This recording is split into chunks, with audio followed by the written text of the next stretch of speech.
welcome. I'm Salpi Ghazarian. I'm director of the Institute of Armenian Studies, and we have been doing these noontime talks for about 1.5 years now, and this is the first time I have the privilege to actually be the interlocutor with our guest. Vicken Cheterian is a journalist turned academic turned author. Actually, he's all three at the same time, that's fair.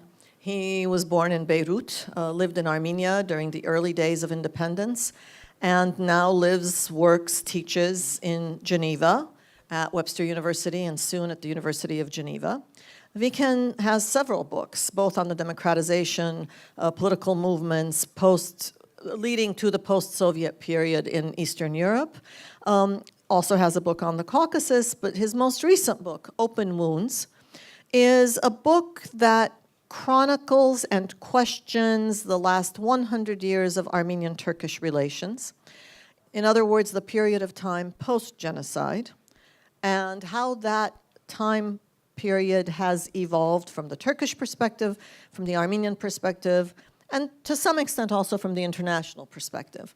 And that's what we're going to talk about today. We're talking about genocides, that is, government-perpetrated violence against their own citizens, and their impact, especially in cases where those governments do not take responsibility for what was done or take any steps to deal with the consequences of what was done. Is that a fair assessment of the situation, Vicken, and welcome?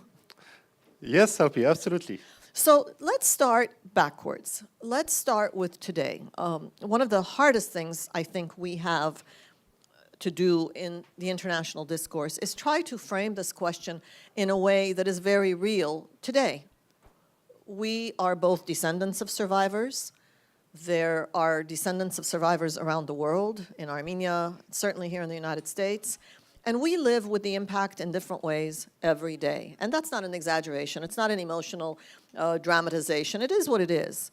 And we can tell you stories, boring or otherwise, maybe not so boring, about how that is. But really, I think the challenge is for scholars to frame the issue of the consequences of genocide in a way that explains the situation today. And your book ends with those consequences. But let's start this discussion with those consequences. What are the consequences of this no relations between the two states, Armenia and Turkey, and confused, troubled, at the very least, relations between the peoples, Armenians and Turks?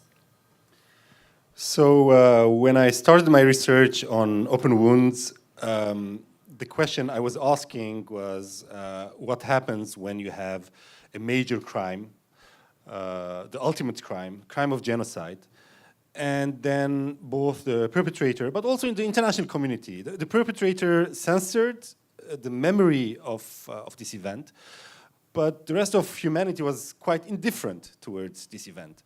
So my question was, what happens after such an event, such a crime? What happens after a genocide? In case we pretend that it's not there, it didn't take place, it never happened. So I wanted to know whether the traces of this crime, do they evaporate, do they disappear, or the fact of negating the crime leaves a legacy. And of course, when I started, I already had an answer in my mind. And that answer was that yes, the survivors, their grandchildren, will go on carrying this weight. Being grandchild of genocide is very, very heavy. On top of this, in case this crime is negated, it's even heavier. But during my work, during my research, what I discovered is that there's the other side, the side of the perpetrator. And that this crime also conditions their political culture, their institutions, their way of thinking. So this relationship, it's a relationship, perpetrator and victim. It poisons the life of the victim, but it also poisons the life of the perpetrator. You've got it all in one paragraph, and now we're going to parse that out. I'm embarrassed to say I don't remember who said this, but somebody said Turkey is the republic of organized forgetting. And I think that we need to explain that to those who have not lived these 100 years as we have. What does that mean? What does the deep state mean to which we are referring in the title of this talk? That really this issue is lost in a deep state. What does that mean other than being a really cute pun on Lost in Space? Yes, there are two levels. On the one hand, to organize genocide, which means you have to deport hundreds of thousands of people. You're citizens. Yes, your own citizens. You're yes, citizens. Yes, When you called it the ultimate crime, I thought, we use that all the time, and is that clear why it's the ultimate crime? That's why it's the ultimate crime. The ultimate protector becomes the perpetrator. Yes, and we can discuss about that, because the Armenian genocide is the first modern genocide, and it has incredible importance from that perspective. So in case you give me 2 minutes, what is really important in the case of the Armenian genocide is that it's the first time a modern state turns against one segment of its own population. It identifies this population as dangerous, undesirable, and decides to use violence to get rid of it. We have other genocides later on, but what is really particular in the case of the Armenian genocide is that we have here lack of recognition. So we can trace what I was asking as the traces of this crime, because we have 100 years of lack of recognition. We have 100 years of denial. So we can do enormous work on that. So it's absolutely rich as a case. And I think the whole debate was hijacked, not only politically, but also scholarly. The debate has largely focused on whether it was genocide or not. And I think this is, from scholarly perspective, quite silly, because we knew it was genocide as it was taking place. We have the Allied powers, Russian Foreign Ministry, French, and British, sending a note exactly 1 month after April 24 to the Ottoman Foreign Ministry saying, we know that you are deporting and massacring your own citizens, Armenians, and we will hold you responsible to your crimes. So there we have, in May 26, 1915, the world powers knew what was happening. So the debate, whether it's a genocide or not, is a political one, but Absolutely. It's not a scholarly one. It's not a historical debate. No. And I think the fact that the debate was hijacked has created an obstacle in front of us from learning the consequences. And I think it's time to do that. Except that the reason it was hijacked is because the modern Republic of Turkey, although not the perpetrator, right? These were crimes that were committed in the Ottoman Empire prior to the establishment of the modern Republic of Turkey. And for years, Armenian activists, organizations, scholars have clearly said that. So we get that division.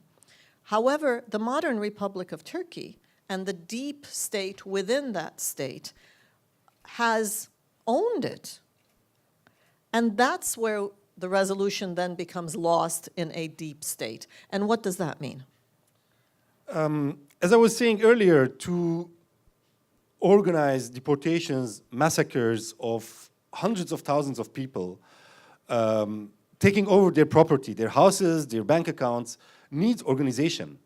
And this type of organization, you cannot do it legally. It's a crime. So what happened is that the Ottoman Empire, the Young Turks, the Committee of Union and Progress, had created a secret organization. It was called Special Organization, Tashkilati Makhsusa, which eventually became the instrument to organize the deportations and the massacres.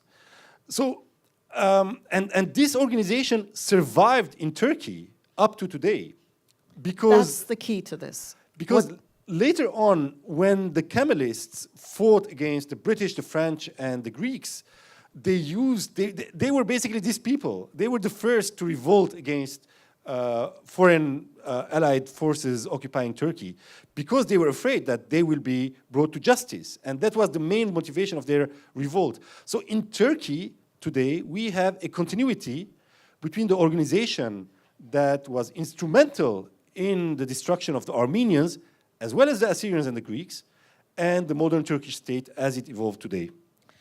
That today's modern Turkish state, which is the state that has to deal with these issues, willingly or unwillingly, has within it the continuation of this deep state. And we could, all of us, say, well, that's irrelevant to me.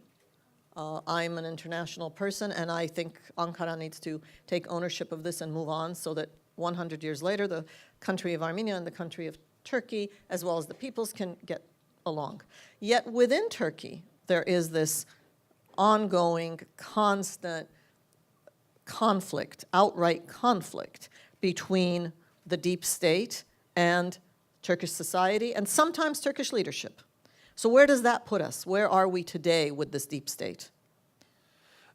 Well, states are composed of institutions, and institutions are structures that accumulate experience, memory, and they behave according to that.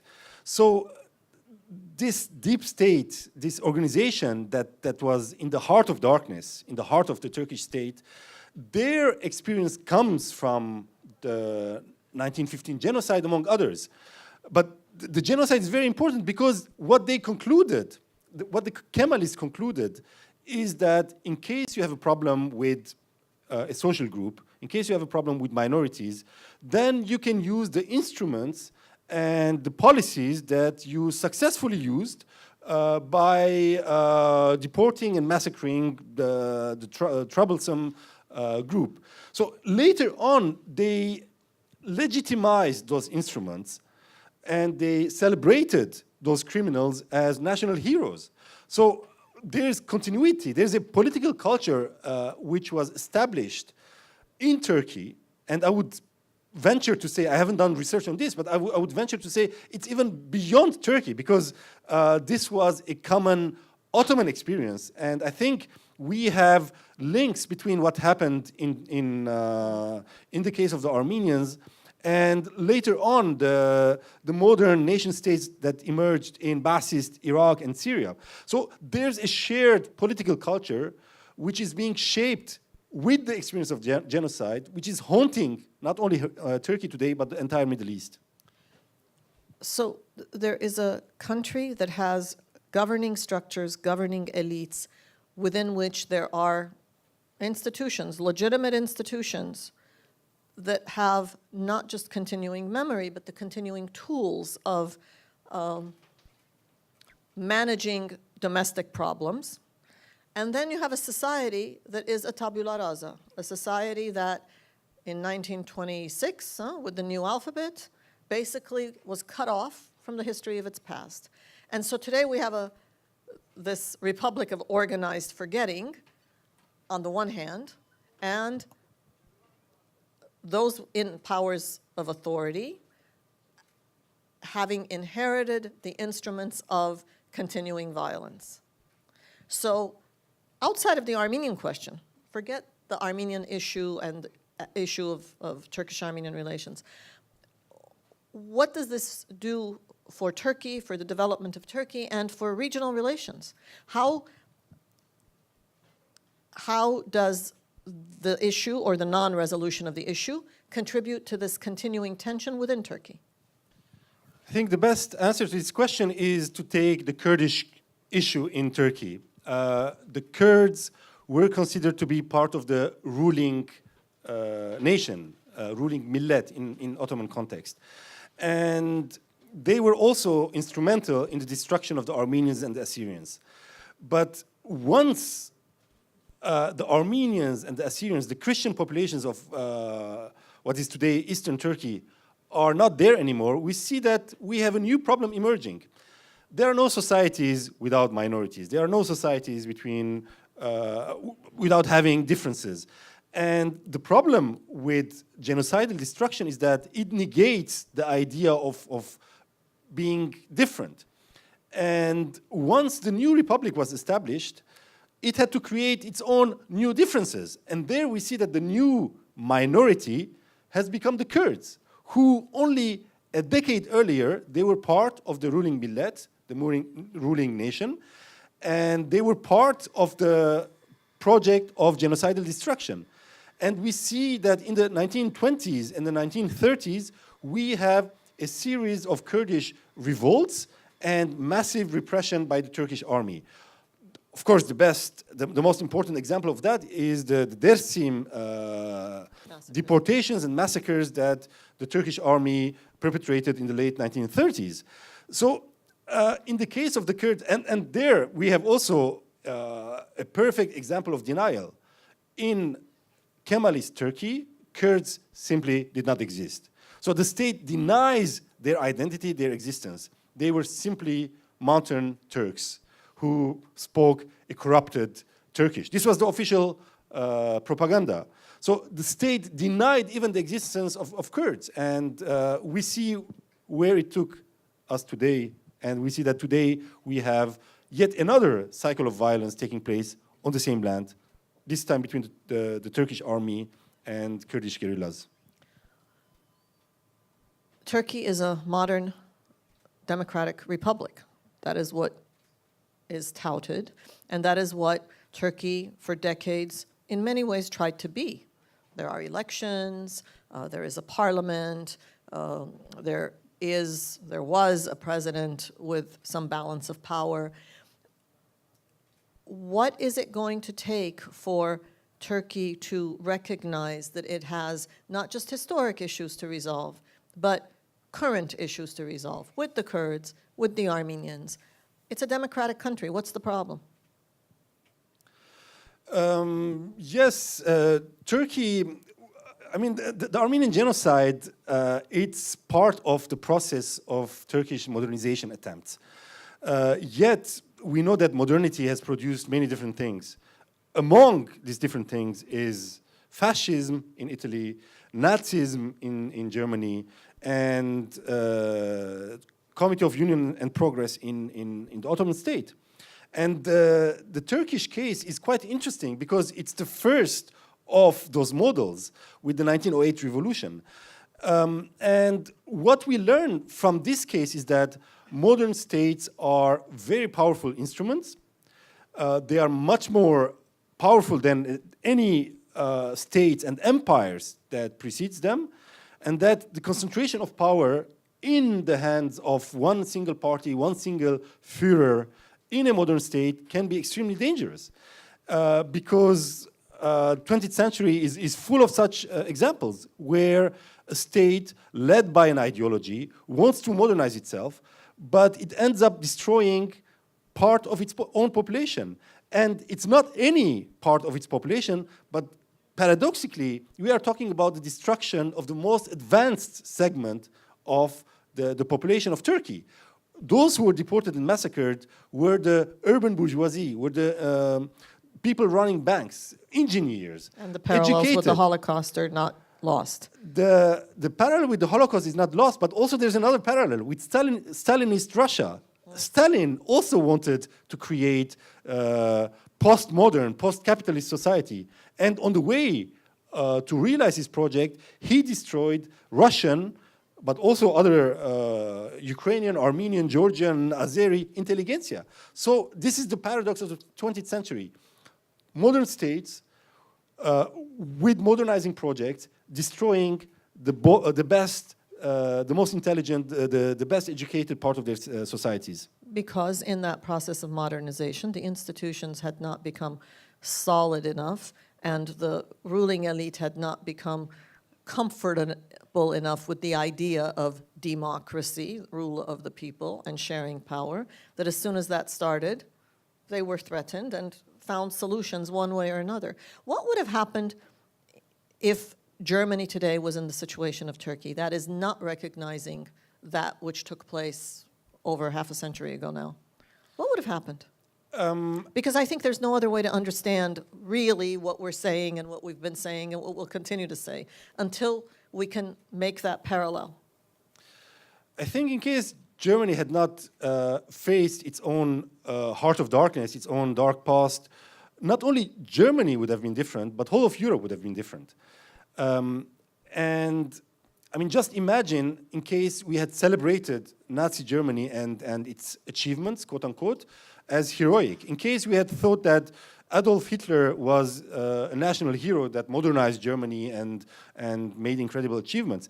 What would have happened, not just thinking about minorities in Europe, not just thinking about what would have happened to European Jews, migrant communities, but also what kind of political culture would have been imposed on German society itself, on French society, on other societies in Europe.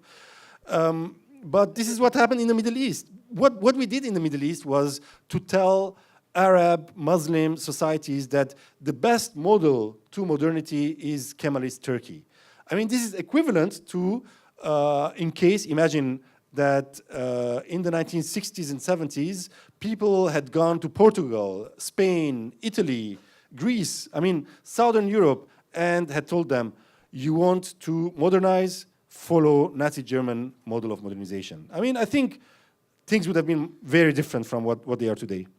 And we need to open that up. They would have been different for many reasons, including that any efforts at democratic processes in neighboring countries would have been affected.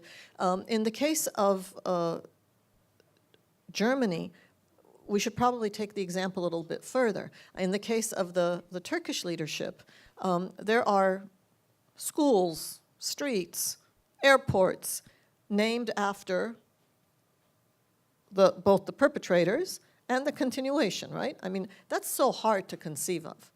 I mean, and what did you call it in the book, the Adolf Hitler Elementary School? Yes, I mean, when you go downtown Istanbul, there are streets, schools, kindergartens dedicated to the name of Talat Pasha. So The prime minister at the time of the genocide. yeah, the Turkish Hitler. I mean, imagine in case we had kindergartens in Berlin, in other German and European cities, named Adolf Hitler Kindergarten. What happens there is the fact that we mix what is right and what is wrong. We stop understanding what is evil and what is good. And this is a major problem because not only we don't know how to explain, read, interpret our past, but we start mixing crime with good behavior today and in the future. And I think this is the problem today in the political culture of the Middle East. In case someone else does a crime, commits a crime towards my own people, that's a crime. In case someone from my tribe goes and commits a crime somewhere else, that's heroism. And I think while I was working on the book, I felt that when we talk about moral values, sometimes we think that moral values are abstract concepts.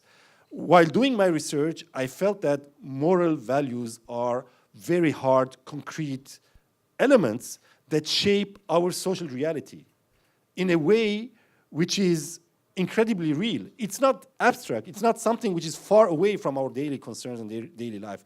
They shape our world horizon.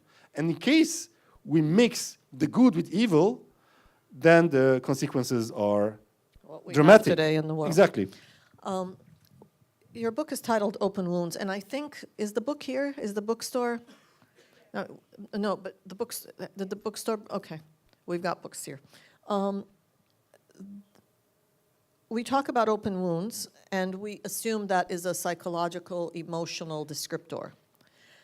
But the open wounds have also geopolitical consequences.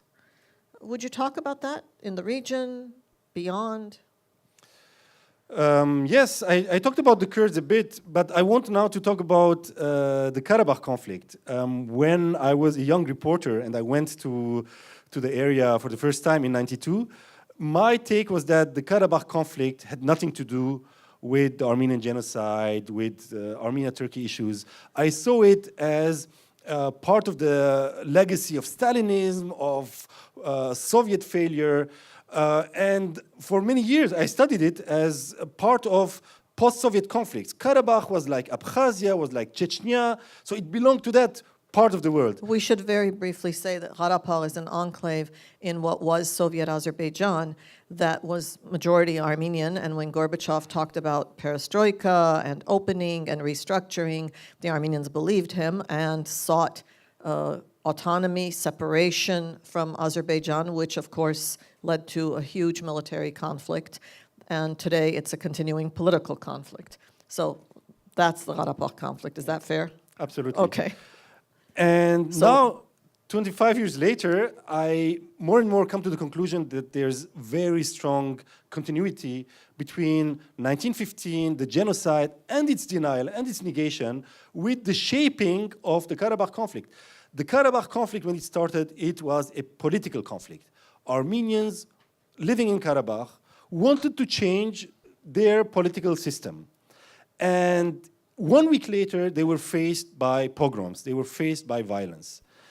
And massacres. And what is curious is that it's not the Armenians which are making the link between today's conflict with the past, with 1915, with the genocide. Because Armenia is addressing Turkey, saying we want to normalize relations. Here I should also remind our audience that Turkey, up to today, refuses to normalize relations. There's no diplomatic links between Ankara and Yerevan, and Turkey imposes a land blockade on Armenia. In other words, the border is closed. It's a border is border you closed. cannot cross. It is the only closed border in the Western world. Absolutely. And here we see that it's not Armenia which is bringing the discussion of the past, the issue of the genocide on the table in diplomatic negotiations, but it is Turkey. And Turkey has 3 demands from Armenia, and 3 of them directly or indirectly link to the past. And Turkey is telling Armenia, you should articulate no demands from us concerning land. You should articulate no demand that the international community recognizes the genocide, so very clear links. And the 3rd demand is that the Karabakh conflict should be resolved according to the demands of Turkey's ally, Azerbaijan. And what is surprising here is more and more, Azerbaijan is articulating a discourse which is saying that, in fact, the Armenians are the perpetrators, and Azerbaijanis are victim of a genocide. So here we see that you, as a victim, you might want to choose to forget the past, but the perpetrator remembers. And those geopolitical consequences refer directly to the region. What about the role of that closed border, that absence of relations, as it pertains to Russia's role in the region, Russia-Turkey relations? What about the bigger picture? Do those open wounds go that far? Absolutely. In the late 80s, when the Karabakh movement was taking shape and the Armenian national movement took the de facto power in Yerevan, it had the project of normalizing relations with Turkey. Because at that time, Armenia saw itself in a struggle against Moscow, which was the capital of the Soviet Union at the time.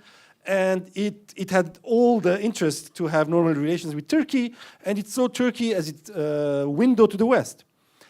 Now, by Turkey choosing not to normalize relations with Armenia, Turkey pushed Armenia in the hands, in the lap of Russia. So today, Armenia has no choice but to be in alliance with Russia because it needs Russian security protection against what it sees as potential Turkish threat.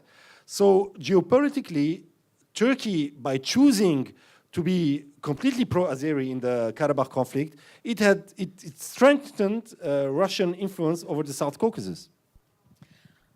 Let's go back to within Turkey and talk about the wounds as it affects a segment of Turkish population that neither the Turks nor the Armenians remember. And that is the survivors who survived and stayed under a variety of conditions and situations. Who are they? How have they come to be visible somewhat? And how do these open wounds affect them? Here, we should distinguish between 2 segments. The first is Armenians who lived in Bolis, in Constantinople, Istanbul. and they were recognized as Armenians. And the Turkish state, since the 1920s up to as late as 1980s, 1990s, put pressure on them to dismantle their community structures and to dismantle their economic role. So in other words, the Turkish state, by using legal means, destroyed the ownership, the property of the Armenians surviving in Istanbul. In the 1920s, by Both individual ownership as well as community ownership. Absolutely. So the latest examples were in the 1980s. As late as in the 1980s, the Turkish state was kind of stealing, taking over the property of Armenian foundations, including the Tuzla camp where Hrant Dink and his wife Raquel, they met, and thousands of Armenian kids, very often coming from Anatolia, had spent their summer vacation. And in the first half of the 1980s, the Turkish state confiscated this camp. Recently, there was an enormous struggle around this camp. Now it's called Camp Armen. So this is one example. But then there's the other darker side, which is something like 200,000 Armenians who survived to the east of Istanbul. And those were orphans, women, children, girls kidnapped by force, and some who survived in little communities. Their number is... Some small number who were actually helped and saved. Yes, some were saved, some were protected by their neighbors, some were kidnapped, enslaved. There are different cases. Their number is put around 200,000, 300,000. Now, those people were forced to convert to Islam. They were Turkified. They were mostly Kurdified. And what is incredible, in my book, I describe them. I went to meet some of them and to learn their history and their suffering, which is unbearable to listen. I mean, imagine that you are living in a village where you pretend to be a good Muslim, a good Kurdish, and the state is imposing on you, on top of that, a Turkish identity. So think about schizophrenia. But still, your neighbors know that you are the son of Garabed and that your father built that church, which is now converted to a mosque, that your uncle was a merchant and had land down the village, which is not confiscated by the Agha, and he is living there. Those memories remained. No one forgot about who was who, even if you convert, even if you go to Hajj, to Mecca 4 times, and you pretend to be a good Muslim. At the moment when you have a conflict with your neighbors, they shout at you as, you dirty gavur, you dirty convert. So the suffering of these people is unbearable, unimaginable. The piece of this that needs to be clarified, we're trying to cover so much ground so quickly, is that many converted and were happy to become Muslims. The question wasn't whether they converted willingly. Eventually, second, third generation accepted that this is who they were. But what was coupled with that was the continuing memory of being the victim, the son of the victim, the granddaughter of the victimhood that was hidden, the story that could never be spoken, continued to be part of their lives. So we're not just talking about a conversion problem. We're talking about inherited memory, trauma, that is hidden. It is hidden, but it is there. It is very real. So it has shaped. So how has it stopped being hidden? What's happened? What happened is, so this is kind of the red line in my book. I think a number of people who had enormous courage, that eventually they raised this issue in Turkey, in modern Turkey, in the 1980s, 1990s. This issue being the bigger issue. This issue being the bigger issue because the converts were part of this very, very big taboo. They were part of this taboo. They were part of this denial, and they were part of this Turkish failure to face its past.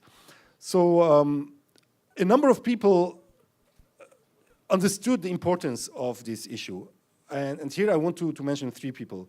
First is Ragip Zarakolu, the human rights activist, journalist, publisher, who from the 1990s started publishing initially translated books about the Armenian genocide, the Armenian history. He's a Turk.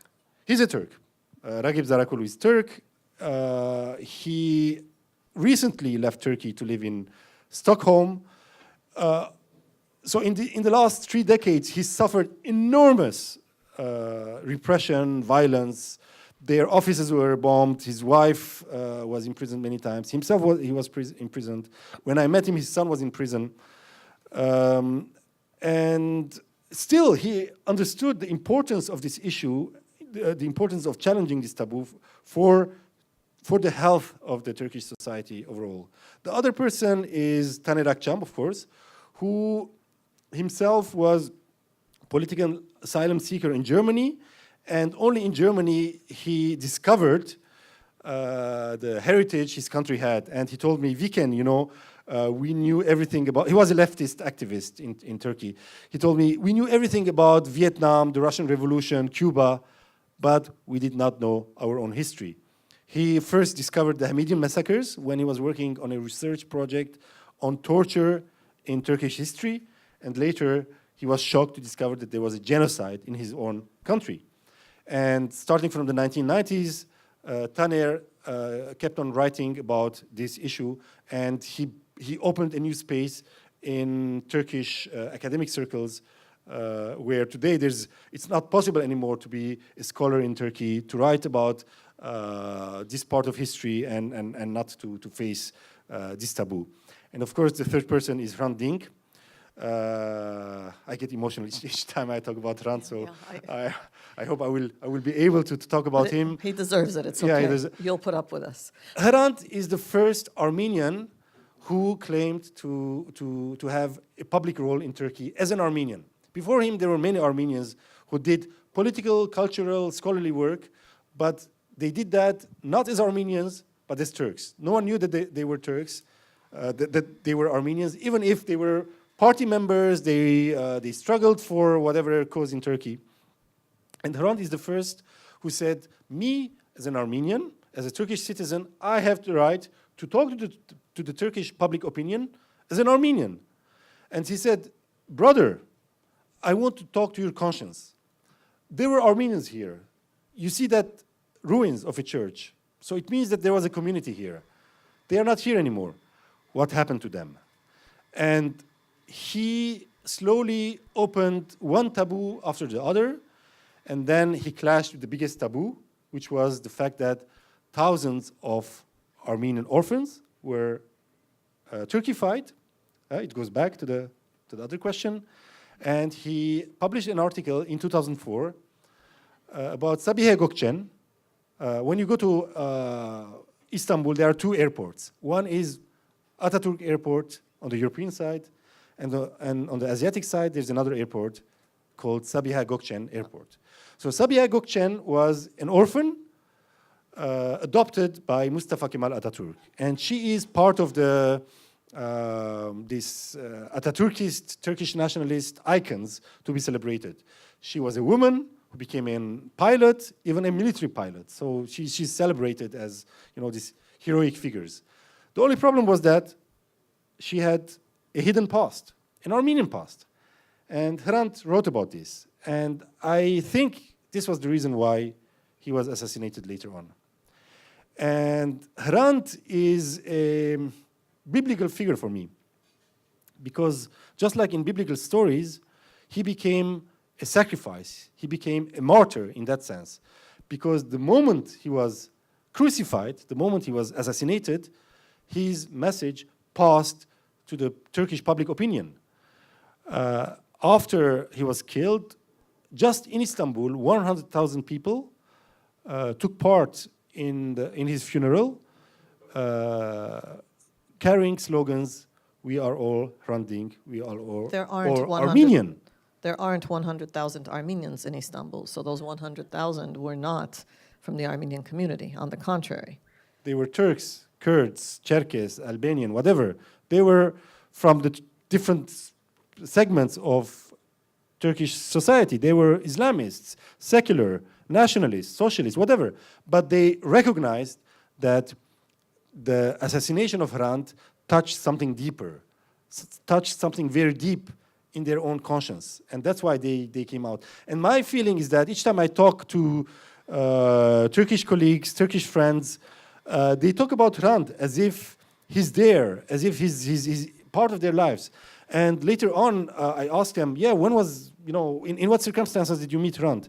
And very often they tell me, we never met him, we never knew him, but he's so much alive in their narration, in their imagination, in their conscience. What you're describing are the political consequences of Hrant's work and death, assassination.